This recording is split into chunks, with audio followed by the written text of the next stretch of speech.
આગળ વાત છોટાઉદેપુરની કે જ્યાં શિક્ષણનો સત્યાનાશ વળી ગયો।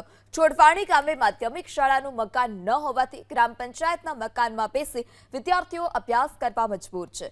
વર્ષ 2017થી માધ્યમિક શાળાને પોતાનું મકાન નથી। ગ્રામ પંચાયતમાં અરજદારો આવતા હોવાથી વિદ્યાર્થીઓને અભ્યાસ કરવામાં મુશ્કેલી પડે છે। માધ્યમિક શાળામાં ધોરણ 9 અને 10ના 45થી વધારે વિદ્યાર્થીઓ આ જ પ્રકારે ગ્રામ પંચાયતના મકાનમાં અભ્યાસ કરવા મજબૂર છે। ઇન્ટરનેટ કનેક્ટિવિટી ન હોવાથી લાખોના ખર્ચે જે સ્માર્ટ સિટી છે તે સ્માર્ટ ટીવી જે લગાવવામાં આવ્યા છે તે પણ બંધ છે। ગ્રામજનોનો આરોપ છે કે માધ્યમિક શાળાને પોતાનું મકાન નથી। પોતાના મકાન માટે ટેન્ડર તો મુકાયું પરંતુ હજી સુધી ટેન્ડર ખુલ્યું નથી। શહેરોના વિદ્યાર્થીઓને જે રીતે તમામ સુવિધા આપવામાં આવે છે તેવી જ રીતે ગામડાના તમામ લોકોને સુવિધા આપવામાં આવે તેવી માંગ।